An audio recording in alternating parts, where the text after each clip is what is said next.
예, 성경 말씀 갈라디아서 2장 20절을 보겠습니다. 내가 그리스도와 함께 십자가에 못 박혔나니 그런즉 이제는 내가 산 것이 아니요 오직 내 안에 그리스도께서 사신 것이라. 이제 내가 육체 가운데 사는 것은 나를 사랑하사 나를 위하여 자기 몸을 버리신 하나님의 아들을 믿는 믿음 안에서 사는 것이라. 한 절 읽었습니다. 기도드리겠습니다. 거룩하신 하나님 아버지, 오늘 우리를 이렇게 한 자리에 모이게 하여 주심을 감사드립니다. 하나님께서 오늘 우리들에게 하시고자 하는 말씀을 말하시고 또 우리들에게 교훈하여 주시기를 원합니다. 오늘날 이 많은 사람들이 세상에 살아가는 가운데에도 하나님의 사랑을 받은 사람들이 많지 않음으로 인하여 하나님께서 우리를 통해 믿지 않는 자들에게 하나님의 말씀을 전하라는 명령을 하신 줄 압니다. 오늘 우리가 듣는 이 말씀을 통해 하나님의 은혜를 깨닫고 이 복음의 말씀들을 담대하게 전하며 살아갈 수 있도록 이끌어 주시옵소서. 예수님의 이름으로 기도드렸습니다. 아멘. 우리가 하나님을 믿고 하나님을 섬기며 살아가겠다고 하는데 그 자체가 잘못된 것은 아니지만 우리가 주님을 위해 살겠다는 다짐은 오래 가지 못한다는 것입니다. 중요한 것은 우리가 주님을 위해 살아간다 하더라도 누구의 능력으로 그렇게 살아가는가 하는 것입니다. 나의 능력으로, 인간의 능력으로 하나님을 섬기며 살아가려고 하면 우리는 수많은 한계에 부딪힙니다. 인간적인 능력이 좀 강한 사람은 평균적인 사람들보다는 훨씬 더 잘 할 수 있겠지만 그것도 어느 순간에 가서는 하나님께 등을 돌리는 그런 삶을 살아갈 수가 있습니다. 이것이 바로 유대인들 중에 바리새인들이 저질렀던 실수라는 것입니다. 유대인들에게는 하나님을 믿는 신앙이 있고 그들이 성경을 가지고 있었음에도 불구하고 자기들의 열심으로만 살아갔기 때문에 구원자인 예수님을 받아들이지 아니하고 그들을 구원하기 위해서 오셨던 예수님을 십자가에 못 박는 그런 실수를 저질렀습니다. 인간의 열심이 앞서다 보면 하나님의 뜻을 모르게 되고 자기의 열정과 자기의 공덕으로만 하나님을 섬기려 하다가 하나님의 구원의 비밀을 깨닫지 못하게 되는 것입니다. 이 세상의 모든 종교는 공덕을 쌓아야지 좋은 데 간다고 가르칩니다. 그게 이 세상의 종교예요. 기독교도 그래서 자기 공덕을 쌓는 것으로 이제 이해를 하게 되면 세상의 여타 종교와 다를 바가 없고 터무니없는 그런 종교 생활을 하고 맙니다. 하나님께서는 우리들에게 우리가 공덕을 쌓으라고 하지 아니하고 하나님이 주시는 사랑과 은혜를 받으라고 하는 것입니다. 이게 진리와 종교의 차이점이에요. 근데 하나님이 참된 신이라면 하나님이 뭐가 필요해서 인간의 것들을 받아서 축복을 주려고 하겠습니까? 그건 사람의 생각이죠. 사람이 내가 이렇게 덕을 쌓아야지 그 신이 나에게 복을 주신다. 이런 개념은 사람이 가지고 있는 근본적인 종교심이라고 할 수 있습니다. 근데 성경의 하나님은 그런 공덕을 쌓지 말고 일단 내가 너희들에게 주는 이 죄사함의 구원을 받으라는 것입니다. 인간은 그 죄를 가리우기 위해서 자기가 어떤 공덕을 쌓아서 하나님께 가려고 하는데, 인간은 근본적으로 죄인이기 때문에 그런 공덕을 쌓을 수가 없어. 그러니까 오히려 하나님이 너의 죄를 사해 주시는 그 원리를 깨달아. 그리고 하나님의 은혜를 받아. 하나님의 사랑을 입고 그 사랑을 바탕으로 하나님을 섬겨. 이런 것이거든요. 오늘 우리가 본문에 읽은 말씀도 보면은 갈라디아 교회에 이 하나님의 사랑을 깨닫고 은혜를 받은 무리들이 사는 그 교회에 할례를 해야지 온전한 구원을 받는 것이다 라는 가르침이 교회에 들어왔습니다.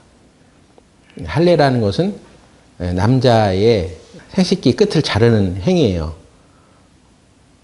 그것은 구약의 율법에 하나님께서 이스라엘 민족을 자기 백성으로 선택하실 때 아브라함을 통해서 너와 이제 언약을 세우겠다, 약속을 세우겠다, 너를 하나님이 선택한 민족으로 세운다는 약속하에 남자 된 사람들은 다 할례를 받으라고 했습니다. 근데 그런 유대 전통을 가지고 있었던 유대인들이 세월이 흘러가면서 그 할례를 왜 하게 한 것인지를 잘 모르고 그냥 그런 종교적인 행위만 하고 있었던 거예요. 그래서 그들은 하나님이 그 아들 예수 그리스도를 통해서 십자가에서 우리 죄를 담당하게 하셨다는 그 놀라운 비밀을 들었음에도 불구하고 뭔가 허전한 거예요. 그래서 인간이 뭐가 좀 공덕을 쌓아야지 하나님께 가는 거 아니겠어? 하고 이 갈라디아 교회에 그런 생각을 갖고 있는 사람들이 할례를 받아야지 더 구원을 받는 거야. 이렇게 이제 가르치는 사람이 들어왔다는 것입니다. 그래서 그런 생각이 틀렸다 하는 것을 이제 가르쳐 준 것이 바로 갈라디아에 보낸 편지, 갈라디아서거든요. 우리가 인간이 하나님의 온전하게 주신 구원의 은혜를 받아서 구원받는 것을 생각하지 않냐고 거기에 인간의 노력을 조금이라도 얹으려면 문제가 생깁니다. 구약의 성경에 하나님께서는 율법 시대에 남자는 할례를 다 받으라고 했어요. 근데 여자는 해당이 없었거든요. 근데 갈라디아 교회 사람들이 하나님의 은혜로 구원을 받았어. 근데 할례를 행해야 돼 하는 가르침이 들어오자마자 그럼 여자들은 뭐야? 여자들은 할례를 안 하니까 그럼 구원 못 받는겨? 이런 의문이 들었던 것입니다. 저 아프리카 같은 경우는 아직도 미개한 나라에는 여자들도 할례를 행하는 부족들이 있어요. 근데 뭐 어떻게 여자들이 할례를 받는지 모르겠는데 아주 잔인해요. 그러니까 왜 그럼 여자들은 할례를 받지 못하니까 그런 말이 성경에도 없고 그러니까 만일에 사람이 할례를 받아서 구원이 온전해지는 것이라면 여자들은 어때? 어떻게 해? 여자들은 구원 못 받아? 천국 못 가는 거야? 이런 문제가 터지는 거죠. 그래서 뭔가 사람이 어떤 노력을 해서 하나님의 구원을 받으려고 하면 여러 가지 문제가 생겨나는 것입니다. 우리가 하나님께 받는 구원은 사람의 노력이나 공덕이 0.1%도 그 어떤 하나라도 들어가서는 안 됩니다. 근데 사람들이 자꾸 종교심을 갖고 있기 때문에 그래도 내가 뭔가를 해야 되지 않냐. 교회 열심히 다녀야 되지 않냐. 전도도 많이 해야 되지 않냐. 11조 헌금도 많이 좀 해야지 내가 천국 가지 않냐.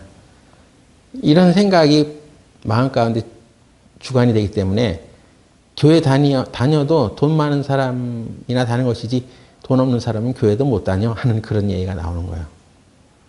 그러니까 하나님이 우리에게 주시는 이 구원의 은혜를 온전히 하나님의 관점에서 이렇게 살펴봐야 되는데 사람이 자기의 종교적인 관심을 가지고 이렇게 접근하다 보니까 이 사람이 교회는 다니고 있는데 절에 다니는 사람인지 남녀 호랑개교를 믿는 사람인지 분간이 안 돼. 원시적인 샤머니즘, 그런 어떤 선앙당에서 비는 사람인지 분간이 안 되게 신앙생활을 하는 사람들이 있단 말이에요. 하나님의 진리는 인간의 어떤 것들을 받아서 그것을 통해서 복을 주는 것이 아닙니다. 하나님은 이 세상을 창조하셨고 모든 이 세상의 모든 것들이 다 하나님의 것이에요. 우리가 이렇게 숨을 쉬고 물을 마시고 살아가는 것도 값 없이 하나님께서 창조하신 그 질서와 균형 아래 우리에게 주신 혜택입니다. 여러분이 눈 뜨고 오늘 아침에 일어나서 이렇게 예배당에 오게 된 것도 하나님께서 우리가 살아갈 수 있는 그런 생명의 기운을 아직까지는 허락하고 있기 때문에 그런 거야. 근데 자기가 어디서부터 왔는지를 모르니까 사람들은 자기를 만드시고 이 세상을 창조하신 분에게 감사를 드리지 아니하고 자기가 어떤 신을 만들어. 우상 같은 것도 만들어. 그래서 그 우상에게 절을 하고 빌면서 소원을 말해. 그가 비우는 모든 것들은 이 세상을 위한 것들 뿐이야. 그래서 그런 것들을 빌고 살아가다가 죽는 그 순간에 하나님께서 사람에게 준 본질적인 것들이 하나님 앞에 가게 되어 있는데 그것이 바로 영혼이라고 하는 것입니다.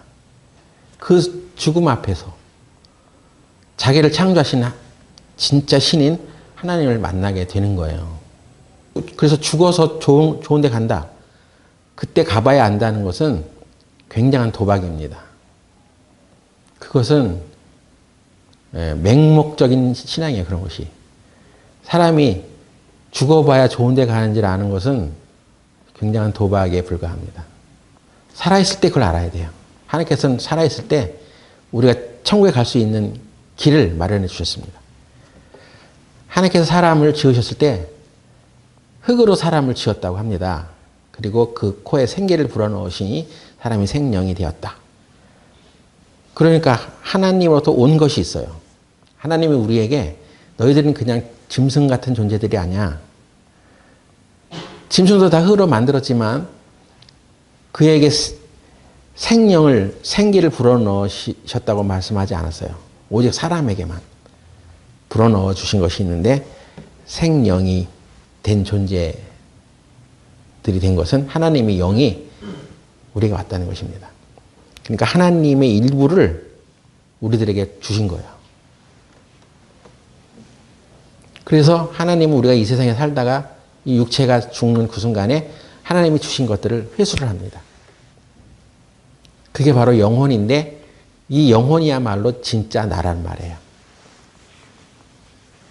여러분, 내가 누구냐? 진정한 나는 내 안에 있는 영혼입니다. 근데 그 영혼은 눈에 보이지 않죠. 그렇기 때문에 사람들은 어떤 섬길 자를 찾아서 그에게 제사를 드리려고 한단 말이에요. 우리나라 사람들이 제사를 드리는 그 모습을 보면 죽은 사람에게 제사를 드리지 살아있는 사람에게 제사 드리지 않잖아요. 인간이 태어나서 죽어서 이제 생을 마감하면 아무것도 없어. 아무것도 없으면 뭐 제사를 왜 드려 거기다. 예? 뭔가 죽음 이후에 어떤 존재들이 있기 때문에 그 존재들에게 복을 빌어서 우리 후손들에게 복 주세요 하는 그런 행위 아니겠어요? 눈에 보이지 않는 어떤 영혼들이 있기 때문에 그런 제사를 드리는 행위를 하는 것입니다. 이것은 우리가 영혼이 있다는 증거예요. 영혼이 있다는 것을 모르면 사람들이 그런 행위를 하지 않습니다. 어차피 죽어야 끝인데 아무것도 아닌데 뭘 조상을 섬기고 제사를 왜 드려. 그런데 많은 사람들은 하나님을 모르기 때문에 자기 안에 있는 영혼이 어디로 가야 되는지를 그 길을 찾지 못했기 때문에 뭔가 섬기려고 해.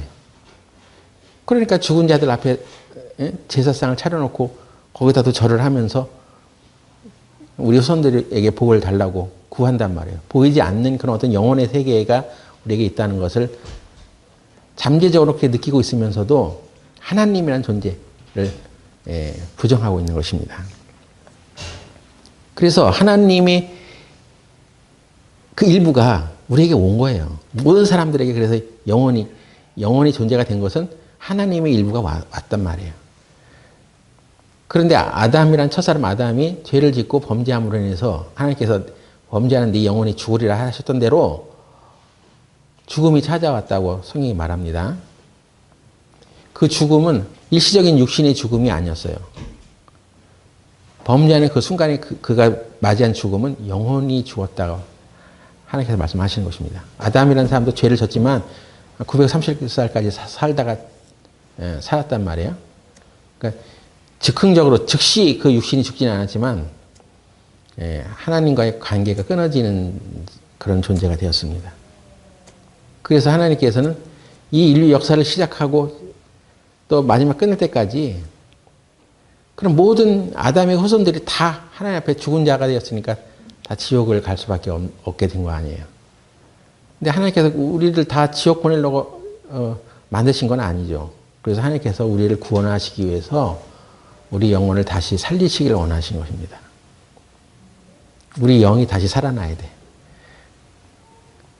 그래서 이 영혼이 살아나지 않은 사람들은 하나님을 찾지 않아. 다른 신을 섬겨. 하나님이 그 신이 아니라고 하는 것들을 그냥 부담 없이 섬겨. 근데 하나님께서 그렇게 해서 되는 게 아니야. 죄를 진 영혼은, 죄를 진 것은 반드시 그 대가를 지불해야 돼. 근데 우리 편에서 그 죄를 담당할 수 없으니까 하나님께서 자기 아들을 이 세상에 보내셔서 온 세상 사람들의 죄를 대신해서 그 죄값을 받게 하고 우리를 구원하기를 원하셨던 거예요. 그래서 역사가 시작되어서 지금까지 많은 사람들이 생겨난 가운데 지금부터 2000년 전에 예수님께서 유대 땅 이스라엘에 오셔서 하나님의 아들이 이 세상에 오시는 거예요. 그래서 우리 죄를 담당하고 십자가에 피 흘리심으로써 우리 죄값을 지불하시고 이것을 믿는 자들은 영원히 살아나게 했던 것입니다. 믿는 자는 살아나는 거야. 근데 많은 사람들이 이 얘기를 못 들었어. 그리고 자기가 지금 잘못된 것을 믿고 있다는 것을 회개하지 않아. 교회 다니는 사람들만 구원해 놓은 것도 아니고 하나님 믿지 않는 사람들만 구원해 놓은 게 아니에요. 모든 사람들을 다 구원해 놨는데 사람들이 그것을 믿느냐 안 믿느냐로 결정이 되는 것입니다. 하나님께서는 그래서 우리가 이 하나님의 구원을 받아들일 수 있도록 많은 기회를 주시는 거예요.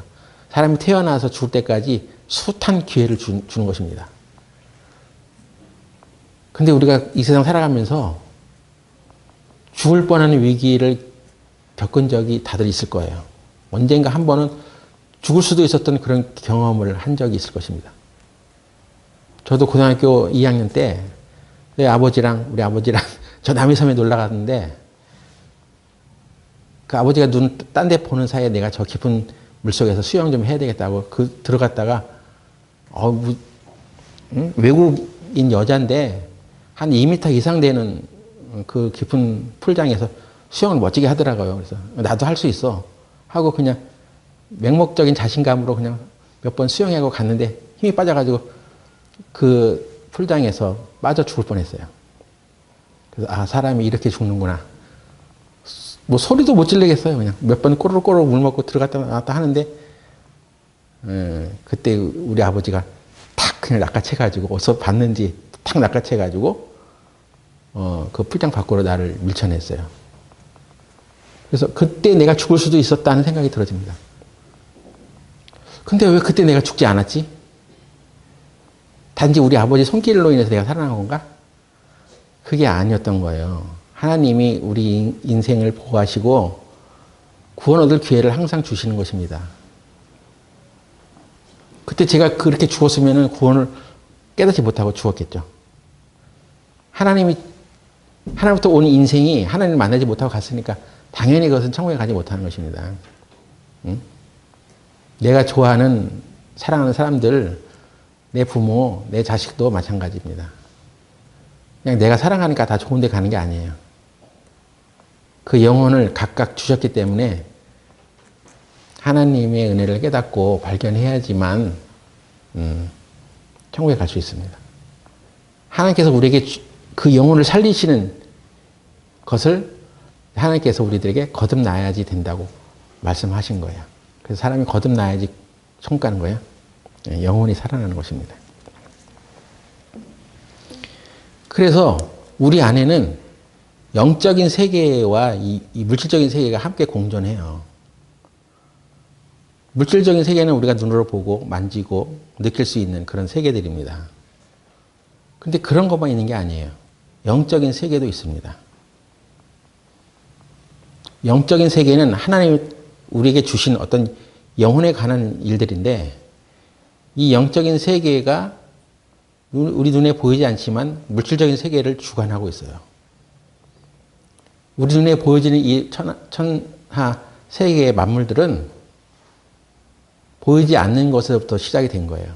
하나님께서 이 세상을 만드셨을 때 빛이 있어라, 새가 나르라, 하늘이 있어라, 땅이 드러나라, 이렇게 다 말씀으로 세상을 지으셨다고 하거든요. 그러니까 그 하나님의 말씀은 눈에 보이지도 않아. 그 영혼의 세계예요. 영적인 세계예요. 예수님께서도 제자들과 유대인들에게 하신 말씀이 내가 네게 이르는 말이 곧 영이요 생명이다 했습니다. 예수님은 하나님의 아들이세요. 그래서 하나님의 아들의 입에서 나오는 모든 말씀이 영이에요. 그리고 그것은 하나님의 말씀이에요. 그 말씀을 기록해 놓은 곳이 성경이에요. 그래서 보이지 않는 그런 하나님의 영이, 그 말씀이 이 우리 눈에 보이는 모든 물질들을 다 만들어낸 거예요. 그래서 더 중요한 가치는 뭐냐면 영의 세계예요. 이 영의 세계를 무시하고 영적인 것에 대해서 무방비하게 살아가면 사단이 들어와서 그의 마음을 사로잡습니다. 하나님의 계획을 방해하고 하나님을 제대로 믿지 못하게 하는 영적인 존재들이 있는데, 그것이 바로 귀신이요, 사단이요, 마귀요. 그런 존재들이 있어서 하나님의 말씀을 전달해 주지 못하게 하고, 하나님의 말씀을 들어도 그 말씀을 깨닫지 못하게 한단 말이에요. 이 하나님의 말씀에는 하나님의 생명이 거기 들어있고 하나님의 모든 계획과 비밀이 들어있어요. 그래서 하나님의 말씀을 제대로 받고 그걸 깨닫는 것이 인간에게는 가장 큰 축복이라고 할 수 있습니다.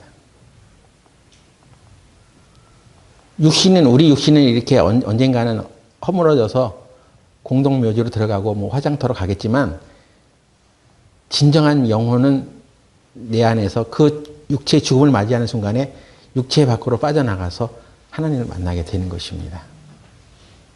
여러분은 인생에서 가장 중요한 그런 보물이 무엇입니까? 요한복음 10장 10절 보세요. 도적이 오는 것은 도적질하고 죽이고 멸망시키려는 것뿐이요 내가 온 것은 양으로 생명을 얻게 하고 더 풍성히 얻게 하려는 것이라.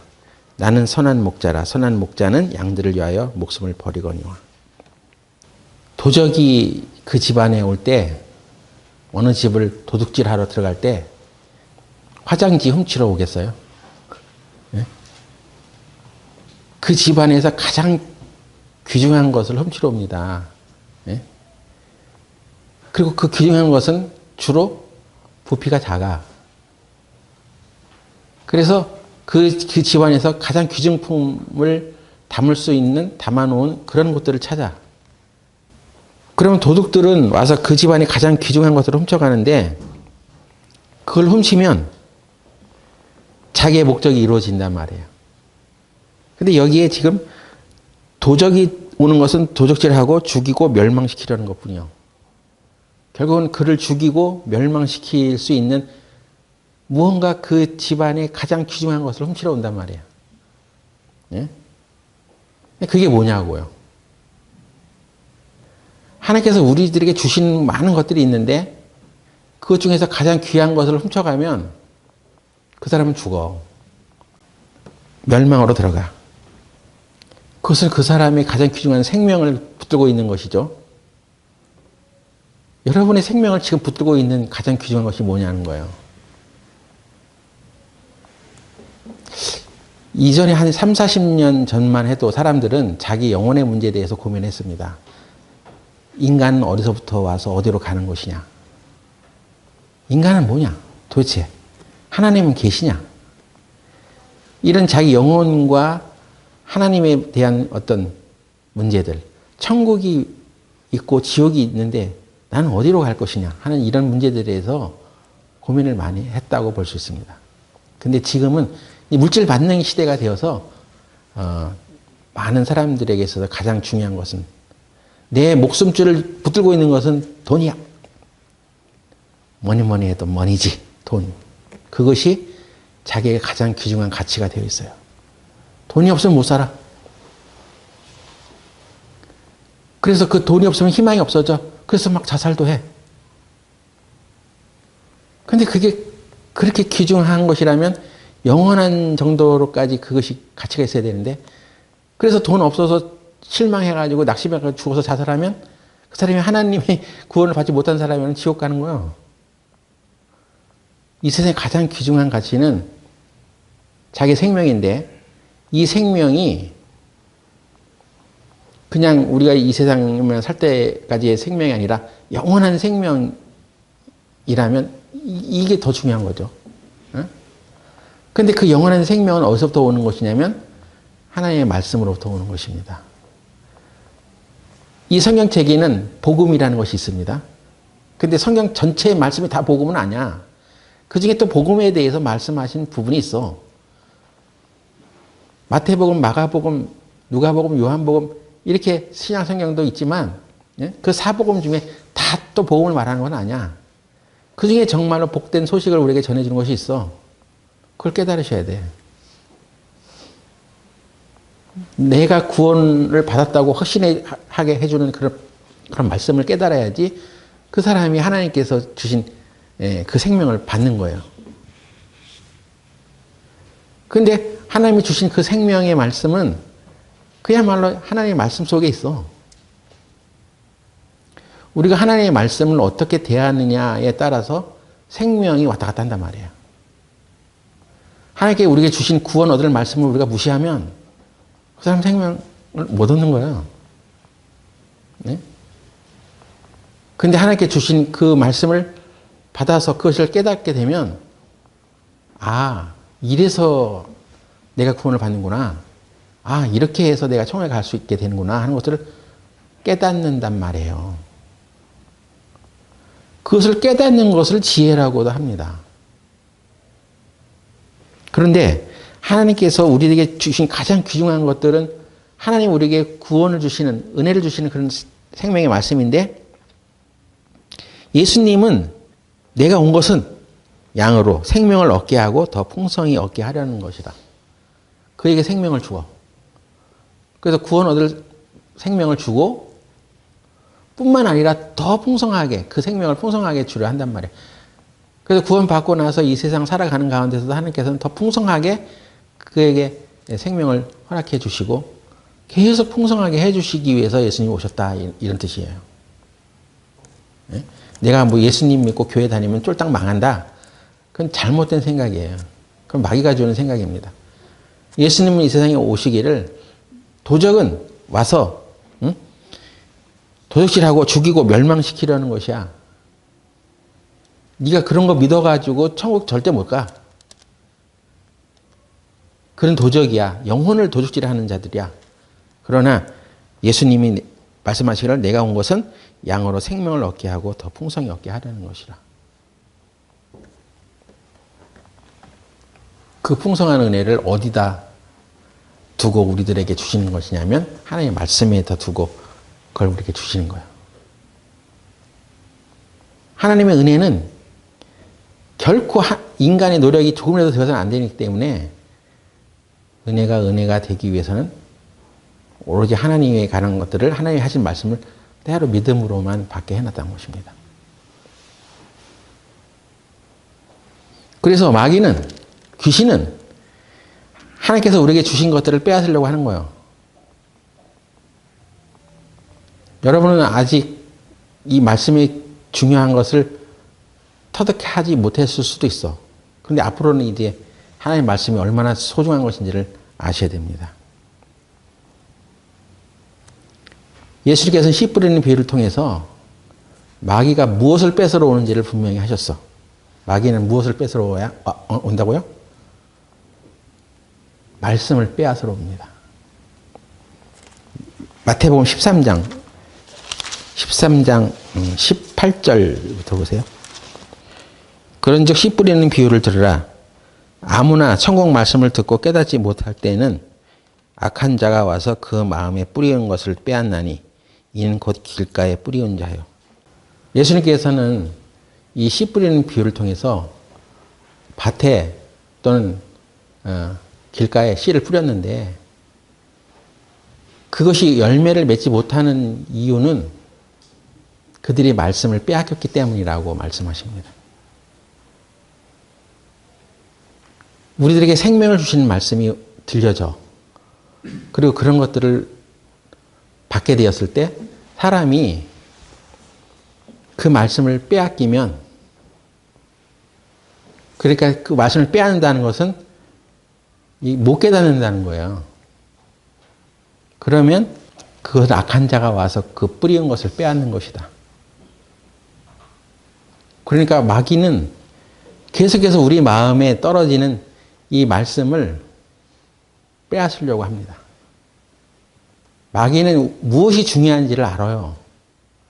그리스도인들에게 또 하나님을 믿고자 하는 자들에게 이 말씀을 빼앗아 버리면 아무것도 아니라는 것을 알기 때문에 말씀을 빼앗으려고 혈안이 되어 있습니다.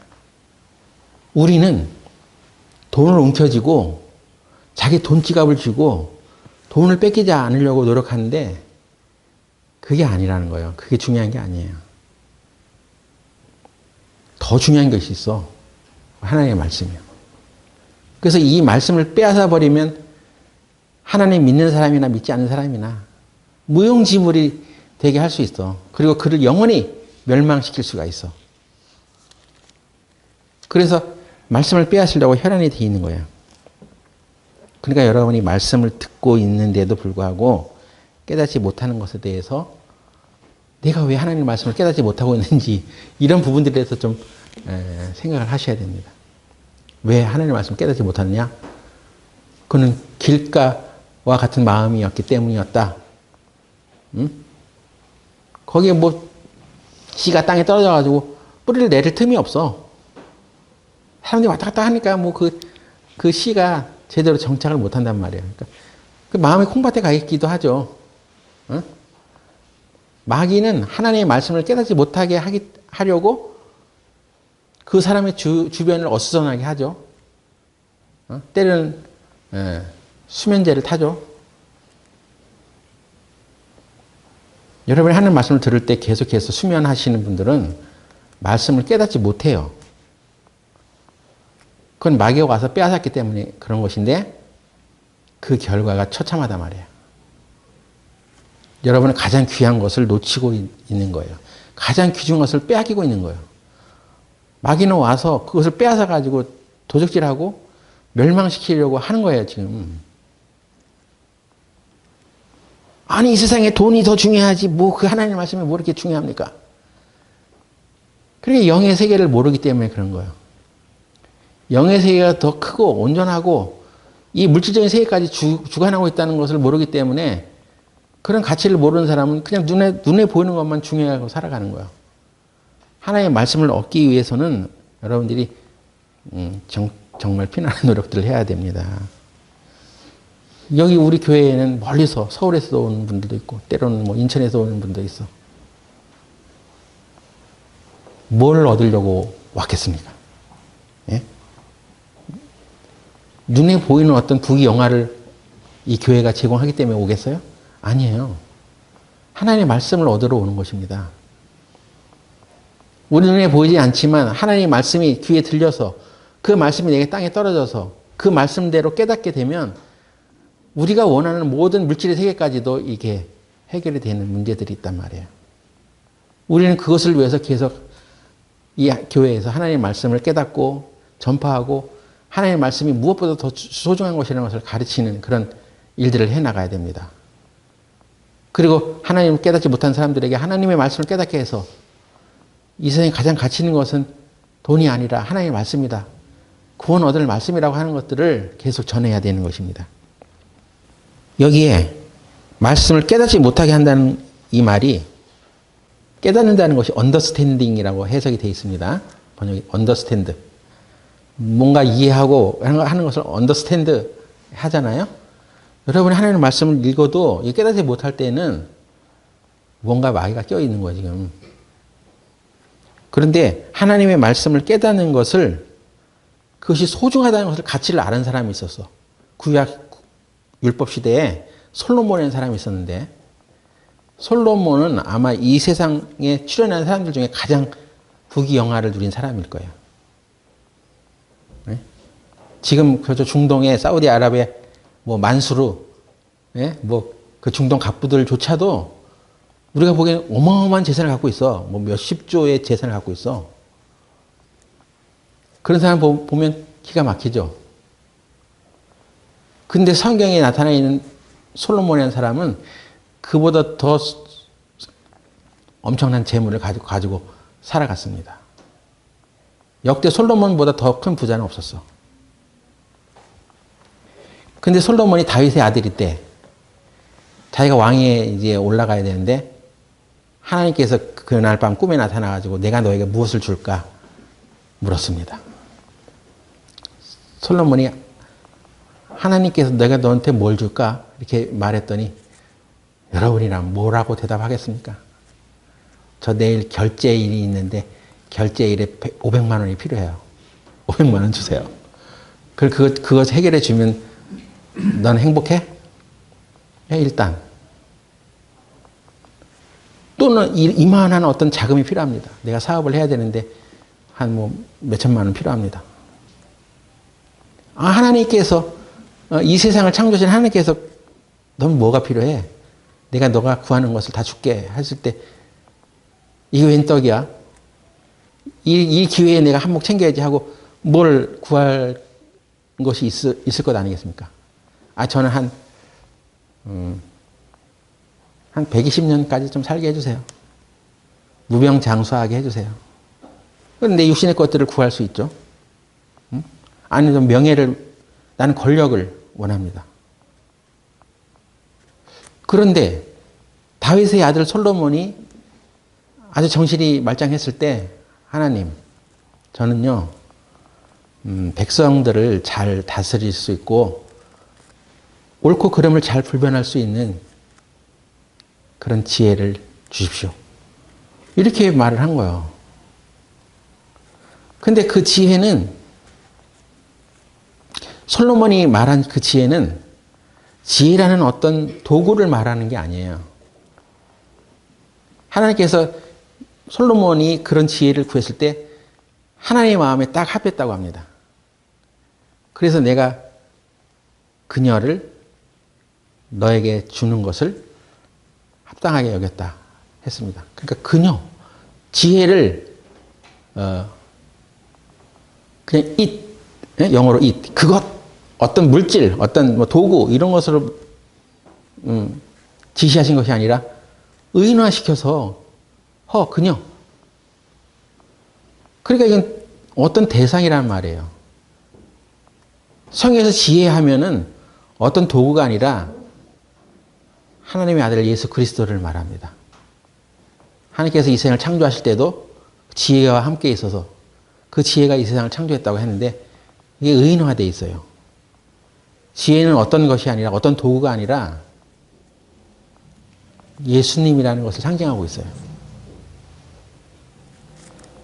그래서 그런 지혜를 구했던 것에 대해서 하나님께서 그 마음에 딱 들었어. 하나님, 네가 진국이야.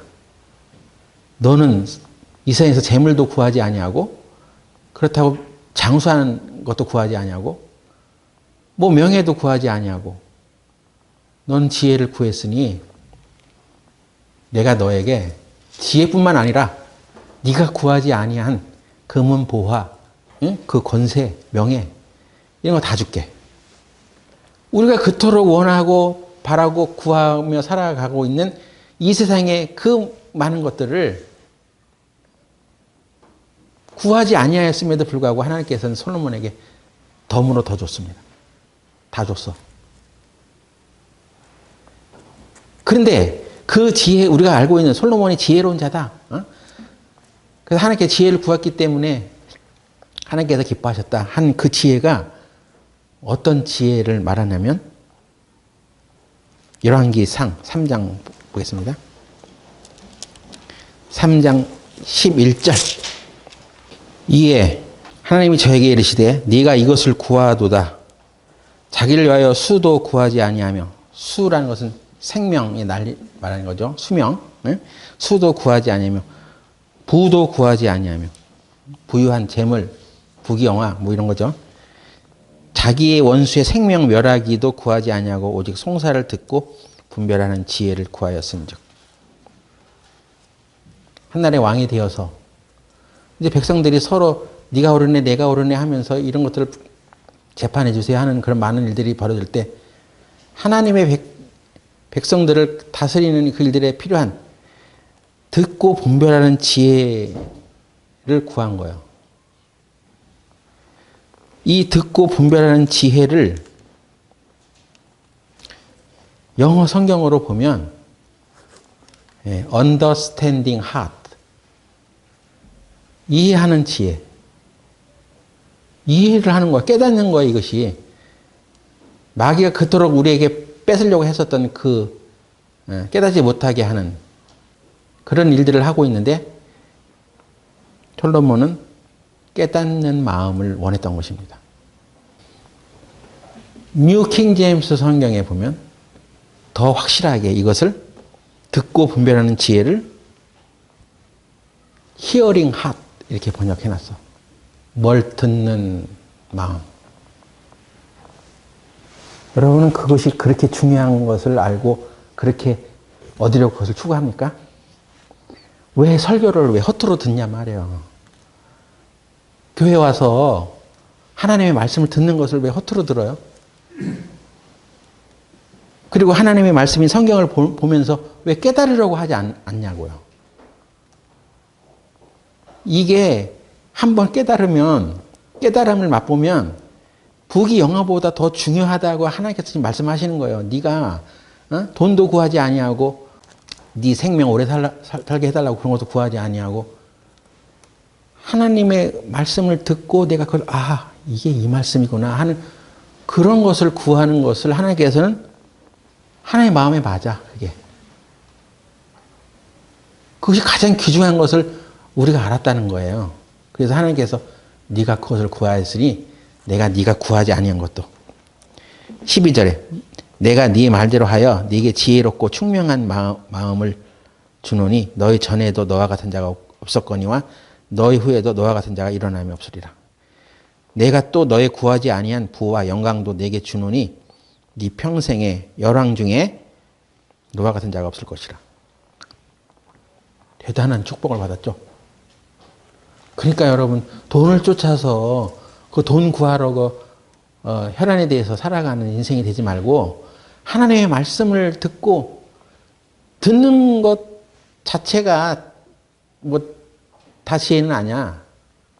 교회에 오는 것은요 한 50% 달성한 거야. 하나님의 축복을 받는데 그때 한 50%는 된 거예요. 그래서 교회 와가지고 말씀을 들어야지. 듣는 것이 문제가 아니라 듣고 그걸 이해를 해야지. 깨달아야지. 우리가 듣고 깨닫는 것들을 방해하는 것이 마귀입니다. 응? 그래서 이 지혜를 얻게 되었을 때 깨닫는 마음. 여러분 하나님 말씀 다 듣고 깨달으세요? 깨달으면 좋은 거죠.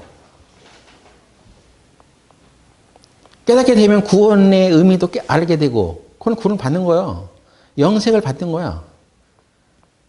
그리고 하나님의 말씀을 깨닫게 될 때 하나님께서 우리에게 더 주시고자 해서는 그 풍성함을 더 깨달아. 하나님의 말씀 안에는 온갖 지혜와 부귀와 영화가 다 들어있어. 근데 구원 받을 때만 딱 써먹고 하나님의 말씀 깨달았다고 하고 그 나머지 인생에서 필요한 모든 풍성한 은혜들은 그것도 하나님의 말씀 안에 들어있는 것인데 그거를 깨닫기 위해서 부지런히 살아가는 것이 신앙생활을 하는 것이 아니라 뭔가 이건 또 내가 해야 될 어떤 영역이라고 생각하고 부지런히 세상 재물을 쫓아서 살아간단 말이에요. 여러분 이 세상에 일하지 말라는 것이 아니에요. 하나님께서 우리가 하나님 하신 그 말씀을 올바로 깨닫게 되면 하나님 말씀을 통해서 우리가 어떻게 부하게 되는지도 말씀하셨어.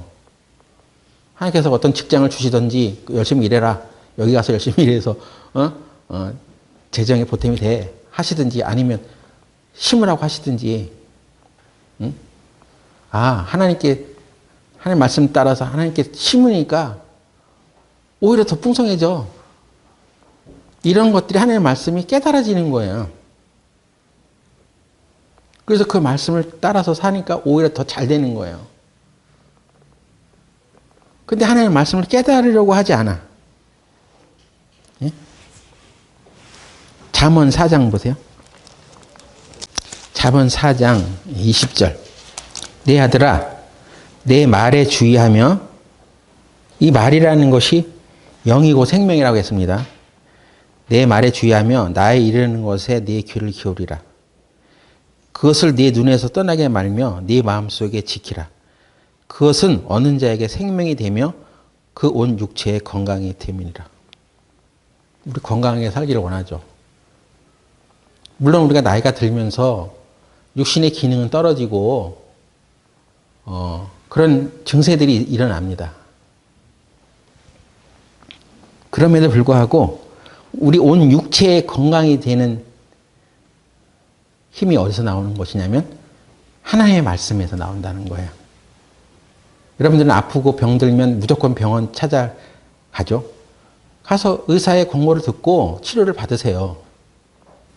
하나님은 그런 방법으로도 우리의 건강을 지켜갈 수 있도록 해주시니까 병원에 절대로 가지 말라는 얘기가 아닙니다. 그런데 그런 치료를 받는 가운데도 내 육체의 건강, 이 육체는 실질적인 내 몸 아니에요. 내 몸에 이상이 생겨 나이가 들면 들수록 뭐 그냥 치아도 안 좋아지고 뭐 기능들이 떨어지죠. 그래서 적당한 어떤 세상의 방법 또는 현재까지 알려져 있는 건강을 유지시켜주는 어떤 좋은 방법들을 통해서 우리 건강을 회복해 나가고 유지해 나갈 수 있습니다. 때로는 의사의 권고를 받고 더 좋은 치료를 받을 수 있어. 근데 그렇게 하는 가운데도 이 모든 건강을 책임져 주시고 이 건강을 유지시켜 주는 분은 하나님이시고 하나님의 말씀이 특히 나를 그렇게 해준다는 것을 여러분이 아셔야 됩니다. 이걸 깨달아야 된단 말이에요. 사람이 살아가면서 육체의 건강에 대해서 관심 없는 사람 없죠. 예?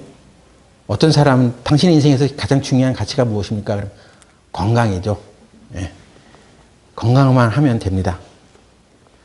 근데 그 건강을 어디서 찾냐고.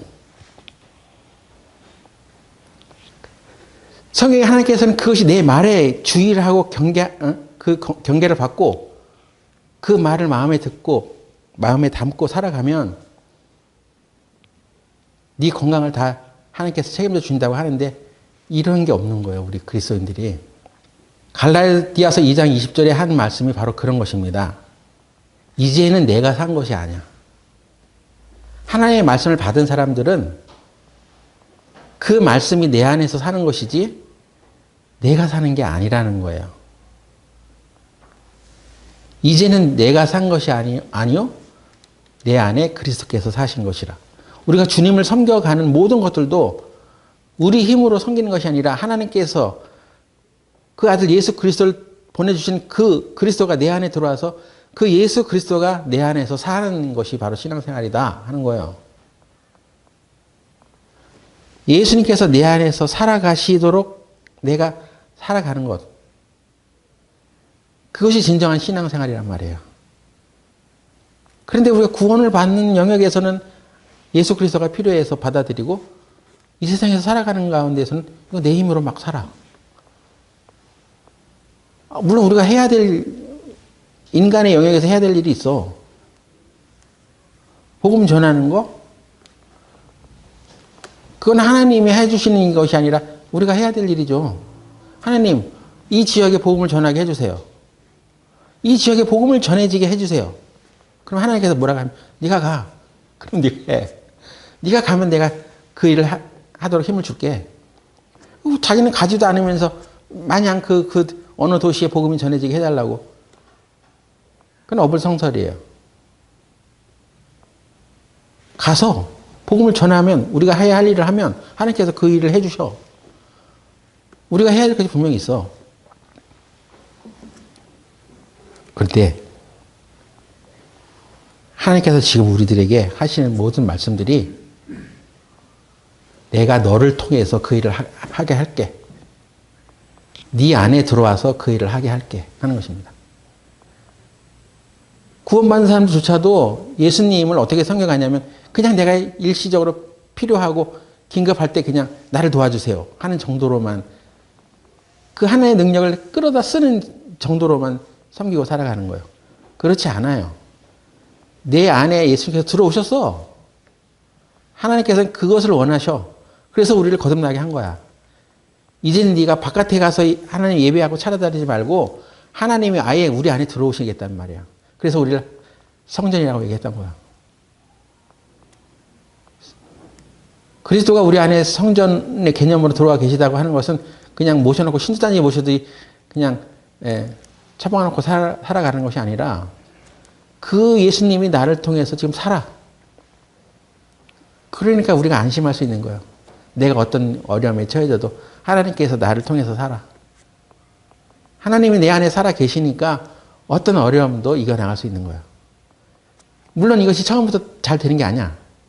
많은 훈련과 그런 연습이 필요하지만 계속 그것을 하나님께서 나를 통해서 사신다는 것을 인식하면서 살아갈 때 우리는 경건해지고 거룩해져 가고 하나님 뜻에 맞는 생활을 할 수 있는 것입니다. 모세라는 사람이 우리에게 율법을 전해주었는데 이스라엘 사람들에게 사람의 가치가요. 전쟁에 나가서 힘을 발휘하느냐 못하느냐에 따라서 그 값이 매겨져. 레위기 27장 한번 보세요. 레위기 27장 1절에 여호와께서 모세에게 일러 가라사대 이스라엘 자손에게 고하여 이르라 사람을 여호와께 드리기로 서원하였으면 너는 그 값을 정할지니 너의 정할값은 20세로 50세까지는 남자이면 성소의 세겔대로 은 50세겔로 하고 이게 27장 1절부터 8절까지 이렇게 쭉 나옵니다. 사람이 자기를 여호와께 드리기로 서원하였으면, 그러니까 어느 일정 기간에 나는 나 자신을 하나님께 드려서 하나님께 드리는 생활을 하겠다 이렇게 자기가 서원을 하는 거죠. 그러면 그것도 나이별로, 남자들은 나이별로 그 차등이 매겨져. 예? 거기에 보면 20세부터 60세, 예? 그죠? 60세까지는 그래도 전투에 나가서 전쟁을 할 수 있는 능력이 되으니까 가장 비싸 50세겔. 한 세겔은 한 4일치 임금에 해당된다고 하니까 50세겔이면 꽤 비싸죠, 그래도. 그래서 이 사람이 나이가 전투적인 능력이 있느냐, 최고가를 쳐. 50세겔을 내고 그 기간에 자기를 이제 경건하고 거룩하게 한단 말이야. 이런 서원에 대한 예물의 값을 매겨놨어. 그래서 60세 이상 되면 가치가 확 떨어져. 15세겔. 남자 나이 1개월에서 5세까지는 5세겔. 5세부터 20세까지는 20세겔. 20세에서 60세까지는 50세겔. 가치가 확 뛰어다가 에이징 커브가 일어나는 거지. 예? 나이가 들고 이제 힘 떨어졌어. 전쟁을 수행할 능력이 없어. 60세 이상 되면 15세겔. 예? 여자는 그 반값 쳐주는 거야. 여자들은 전투 능력이 별로 없잖아. 그러니까 우리 인생도 한 20세 설교 완성할 때, 그래서 60세까지는 그래도, 가치가, 뭐 써먹을 가치가 있어. 근데 그 나이 들면 힘이 없잖아요. 그러니까, 그래서 자기를 거룩하게 들여서 이 일정 기간 동안 나 하나님께 나 자신을 드리겠다고 하는 그런, 것조차도 하나님께서는 그 가격을 정해놨어. 이걸 모세가 지금 얘기했단 말이에요. 하나님께서 모세를 통해서 그 값을 이렇게 매겨놓으라 이렇게 얘기했습니다. 근데 정작 모세라는 사람은 120살에 죽었다고 하는데 신명기 한번 보세요. 신명기 34장 5절부터 보면 이에 여호와의 종 모세가 여호와의 말씀대로 모압 땅에서 죽어 벳볼 맞은편 모압 땅에 있는 골짜기에 장사되었고 오늘까지 그 묘를 아는 자 없으리라. 모세 죽을 때 나이 120세나 그 눈이 흐리지 아니하였고 기력이 쇠하지 아니하였더라. 오늘 신기한 말씀을 한 구절 보게 됩니다. 모세는 120년을 살았어.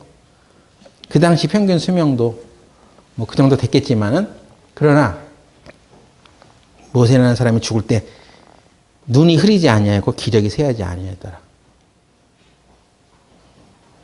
우리도 이 세상에 살다가 언젠가는 이 나이가 들고 해서 이제 기력이 쇠해지고 죽음을 맞이할 때가 옵니다. 그리고 몸이 아파 여러 군데가. 그럴 때 근데 여기에 사람들이 이렇게 나이에 따라서도 그 가치가 달라진다고 이렇게 얘기했던 모세는 죽을 때 눈이 흐리지 않았고 기력이 쇠하지 아니했대. 하나님께서 그를 강권적으로 데려가신 거예요. 여러분도 그런 삶을 살아야 되지 않겠습니까? 왜 그는 그렇게 살 수 있을까요? 저는 그 모세가 그 당시에도 하나님의 이 말씀을 마음에 두고 살아갔기 때문에 하나님께서 그를 통해서 사신 거야. 그리스도인이라고 하더라도 그렇지 못하게 살아가는 사람도 있습니다. 하나님의 말씀을 강력하게 믿고 살아가는 사람도 있을 수 있는 반면에 그렇게 살지 못하는 사람도 있어. 그래서 우리가 좀 힘들고 뭐 건강이 안 좋고 하는 그런 상황이 된다 하더라도 이제부터라도 하나님의 말씀을 내 마음에 듣고 그걸 깨닫고 하나님의 말씀에 주의해서 살아가면 우리도 모세와 버금가는 삶을 살 수 있다는 거죠. 잠언 4장에 분명히 이 말씀에 귀 기울여 살아가면 이게 온 육체의 건강이 된다고 했지 않습니까? 사실은 몸이 아파. 그래서 나는 아픈데도 불구하고 난 아프지 않아. 이렇게 말하는 게 아니에요. 아파. 그러나 현실은 그런데 나는 다른 사람들이 모르는 영의 세계가 있어. 하나님의 말씀에 내가 이 말씀을 따라 살면 온 육체의 건강이 거기서 온다고 말씀하셨어. 그래서 하나님의 말씀에 의하면 나는 건강해. 이렇게 살아가는 거예요. 하나님의 말씀이 주는 혜택이에요.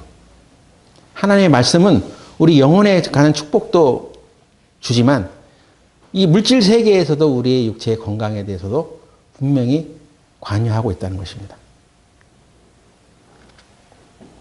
하나님의 말씀을 믿고 살아가면서 얻어지는 혜택을 우리가 받는 것인데 이게 기복신앙은 아니란 말이에요.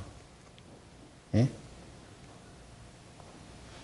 하나님을 올바로 믿지 않는 사람들과 하나님을 제대로 믿는 사람과의 차이점이 바로 뭐냐면 그것이 하나님의 말씀에 입각한 것이기 때문에 그걸 의지하는 사는 것이거든요. 하나님의 말씀에 그걸 말씀하지도 않았는데 자기가 그냥 바라고 사는 것은 뭐 그냥 종교 생활하는 거죠. 예? 그런데 진리가 말씀하시는 것을 믿고 살아가는 사람은 영혼에 관하여만 뿐만 아니라 우리 육체 건강에 문제에 있어서도 하나님께서 그 영혼에 관한 것들이 육체를 지배하고 있다는 것을 우리가 믿어야 하는 것입니다.